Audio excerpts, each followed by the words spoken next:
ओम तव कथामृतम तप्त जीवनम कविविडीरितं कल्मषापहं श्रवणमंगलम श्रीमदाततं भुवि गृह्णन्ति ये भूरिदा जनाः।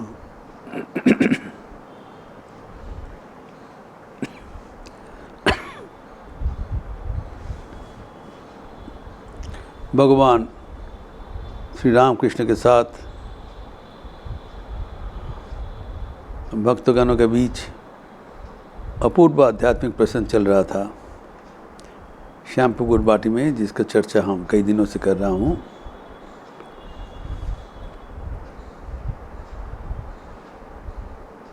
तो उनके विचार देखकर डॉक्टर महेंद्र सरकार, जो कि विदग्ध पंडित थे, उन्होंने कहा भगवान श्री रामकृष्ण की जो ज्ञान है वो किताब पढ़ के हुआ नहीं, किताब पढ़कर इतना ज्ञान नहीं हो सकता है। वही बात श्री रामकृष्ण भी कहा करते थे। आज श्री रामकृष्ण के वचनामृत सुनकर डॉक्टर महेंद्रलाल सरकार का भी यही प्रतीति हुआ कि ये उनका ज्ञान दूसरा कोई उपाय से प्राप्त हुआ।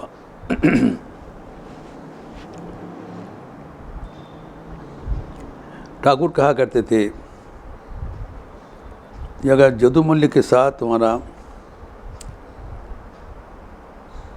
मुलाकात करना है तो उनके बारे में जानना बिल्कुल ज़रूरत नहीं है। उसके परिवर्तन में अगर किसी हालत से जदुमल्य से मुलाकात करो और पूछने से वही बता देंगे उनकी कितने बगीचा है, कितना कंपनी कागज़ है, कितने संपत्ति है। तो ईश्वर के बारे में अगर तुम्हारा कोई अनुसंधित सा हो तो स्वयं ईश्वर से पूछ लो, उसके पायलट को दर्शन कर लो। ये प्राथमिकता ईश्वर को दर्शन करना, न कि ईश्वर को जानना। कोई कोई व्यक्ति मानते हैं कि पहले ईश्वर के जानना ज़रूरत है, वो गलत है। ये ठाकुर कहा करते थे।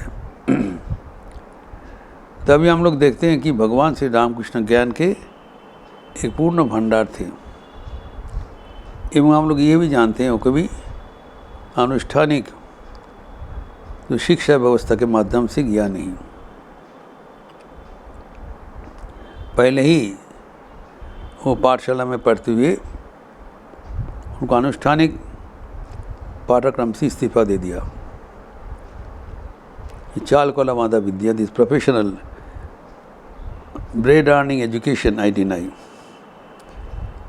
जो शिक्षा का दो पहलू है, एक है to make our self professionally equipped to stand our own feet, दूसरा है ज्ञान के हरण।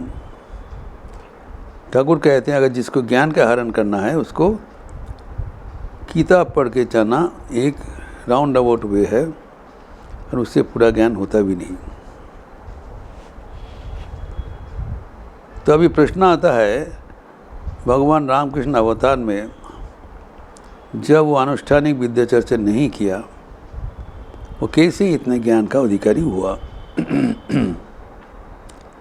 इसका जानकारी स्वयं से रामकृष्ण दे रहे हैं, इसलिए इस अंश अत्यंत महत्वपूर्ण है। He himself is revealing how he became a source of such a huge knowledge. वो कहते हैं जब दक्षिणेश्वर में पंचवटी में हम पड़े रहते थे, जब साधन काल में ज़मीन में लेटे रहते थे और पुकारते थे माँ के लिए,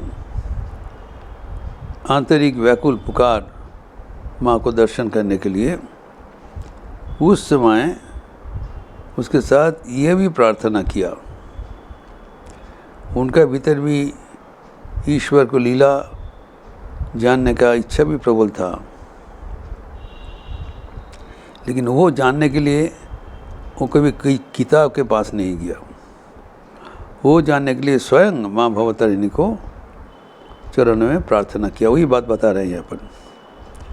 जब लेटे रहते थे तब माँ को मैं पुकार के कहते थे कि जो कर्मयोगी गण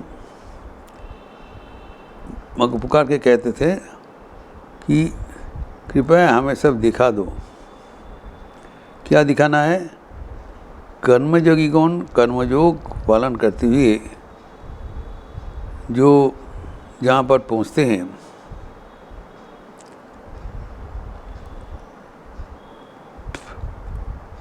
तो हमें बतला दीजिए। फिर योगीगण योग मार्ग अवलंबन करते हुए जैसे आपको अनुभव करते हैं वो भी मुझे दिखा दीजिए। एवं जो विचार मार्ग अनुसरण करते हैं ज्ञान योगीगण ज्ञान मार्ग के रास्ता में, वो आपको कैसे समझते हैं वो भी हमको समझा दीजिए। कर्मयोगी गण कैसे कर्मयोग के माध्यम से आपको प्राप्त होते हैं वो हमें बतला दीजिए। और जो योगीगण योग माध्यम से योग साधना करते हुए आपको जैसे अनुभव करते हैं वो भी मुझे दिखा दीजिए। एवं जो ज्ञानीगण जो ज्ञान चर्चा के माध्यम से आपको कैसे जान लेता है वो भी मुझे वो जानकारी दे दीजिए। ये है प्रार्थना जो ठाकुर कहा करते थे। और इस प्रार्थना अनुसार सचमुच उनको सभी विद्या पारदर्शी हो गया। वो उनका जो पारदर्शिता लाभ हुआ भगवान का इच्छा से एवं उनका प्रार्थना अनुसार। स्वामी विवेकानंद कहते थे वो है योग समन्वय के मूर्त प्रतीक। कर्म योग, ज्ञान योग, भक्ति योग, राज योग के माध्यम से जब हम ईश्वर की ओर पहुँचते हैं उस अवस्था प्राप्त स्वयं श्री रामकृष्ण कर लिया और घोषणा किया जितने मत उतने पथ। क्योंकि सब वो अपने जीवन में ये सब मार्ग अनुसरण करके एक ही बिंदु पर पहुंचना ये उनके जीवन का घटना है। तो अभी यहाँ पर जो ठाकुर का कहना है कि हमारे भीतर जो अनुसंशा था मैं तो आखिर में आके जो भगवान के चरणों में निवेदन किया एवं जरूर उनकी कृपा से ये जानकारी हो जाएगा। और हुआ भी, सर्वशास्त्र के सार वो जानकारी कर लिया। और वो ज्ञान प्राप्त होने के बाद बोले डिक्लेयरिंग यही मार्ग है, देखो हम करके दिखाया। तो जब चारों ओर से योगी गण एक उनका योग साधना पालन करते जहाँ पूछते हैं केंद्र बिंदु उसमें खड़ा होकर उन्होंने कहते हैं जितने मत उतने पथ। तो ये जो वही कह सकते हैं जो विभिन्न पथ अवलंबन करते हुए एक ही बिंदु पर अनुभूति का राज्य में उपस्थित हुआ, वही उनको बोलने का अनुभव करने का वही अवसर है। तो अभी ये जो उनका जो विचार है अभी देखते हैं कि हमारा जो वर्तमान जो अस्तित्व है वो इसके ऊपर इस समन्वय के ऊपर आधारित है। यही कहना का मतलब है कि भगवान जो जहाँ पर भी है वो समन्वय के आचार्य हैं और वो उनको बात पूछने से वो बता देंगे वो कैसा है। श्री ठाकुर बारंबार कहा करते थे कि भगवान का ही पूछो वो कैसे हैं, वही आपको उनका उन्मोचन कर देंगे। वो अगर समझा देते हैं तो उसके लिए और कोई भी ज्ञान उसका बराबर नहीं हो पाएगा। तो ये जो ठाकुर का जो प्रार्थना है जी आप मुझे दिखा दीजिए दिखा दीजिए जो कर्मयोग गुण कैसे कर्मयोग करते हैं, दिखाइए। जो राजयोगी गण कैसे धन प्राप्त करते हैं, एवं ये बाकी जो कुछ हो रहा है वो कैसे हो रहा है, उनके निवेदन से सब कुछ उनको प्राप्त हो गया। जो ज्ञान उनको प्राप्त हुआ वो असीम है। उनने दूसरा जगह में कहा है, मैं माँ को पुकारते हुए कहा था ये जो जगत के बारे में जो सत्य है वो मुझे बतला दीजिए। तो माँ ने उसको क्या बताया कि ब्रह्म सत्य जगत मिथ्या जीव ब्रह्मैव नापरः। कहते हैं भगवान जो बोल रहे हैं ये ब्रह्म ही एकमात्र सत्य है, और जो अपीयरेंस जो जगत दिया जा रहा है मिथ्या, मतलब वो जैसे दिखाई पड़ता है वैसे नहीं है। और जो प्रतिनिधि जो बीच में जो है वो हमारा जो हमारा जो जीव है उसका भी अवस्थान ठाकुर ने परिष्कार बता दिया। तो भगवान श्री रामकृष्ण श्री शंकराचार्य आपने स्वयं उनके वेदांत ग्रंथ का सार संक्षेप बताया। श्लोकार्धेन प्रवक्ष्यामि यदुक्तं ग्रंथकोटि भी ब्रह्म सत्य जगत मिथ्या जीव ब्रह्मैव नापरः। तो तीन चीज़ हमारे सामने है। एक है परब्रह्म परमात्मा, दूसरा है कि जो जगत दृश्यमान जगत, ये कहते हैं जो ब्रह्म ही एकमात्र सत्य है, अपरिवर्तनीय है, अपरिवर्तनशील। और जो जगत जो है, जगत क्या है? जगत मिथ्या है। मिथ्या मतलब जगत को जैसे दिखाया जा रहा है वैसे जगत नहीं है। एवं उसके तीसरा चीज़ है जीव। वो जगत कहना ब्रह्म क्या है? जीव ब्रह्म ही बन ना पर, जीव कभी ब्रह्म भी ना, उसका कोई अस्तित्व नहीं है।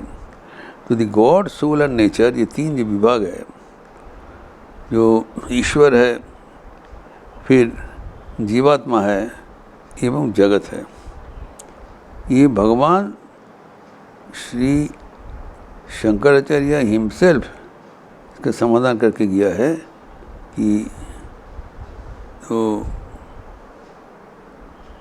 जो 8-10 श्लोक में जो मैं बता रहा हूँ वो कोटि कोटि ग्रंथ में लिखा हुआ है।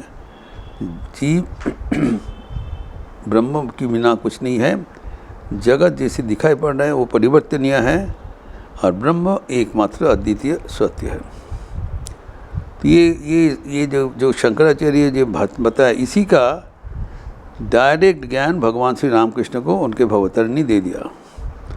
उन्होंने दूसरा जगह में वो उन्होंने बताया कि माँ ने मुझे बता दिया ब्रह्म ही एकमात्र सत्य है, जगत मिथ्या है एवं जीव ब्रह्म बिना कुछ नहीं है। ये ज्ञान उनको ग्रंथ पढ़ के नहीं मिला, ये ज्ञान स्वयं भवतरणी से प्राप्त हुआ। यही बात भगवान श्री राम कृष्ण यहाँ पर बताया। हमारा जो ज्ञान है उसका सोर्स है स्वयं भगवान, वो हमें स्वयं बता दिया।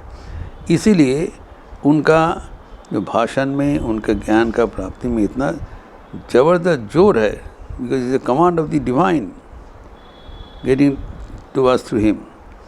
तो ये जो अद्भुत उनका जो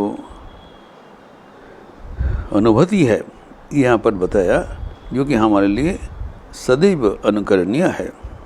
ये प्रसंग और भी आगे बढ़ाते हैं हम लोग अगले दिन चर्चा करेंगे। ओम शांति शांति शांति। हरि ओम तत्सत।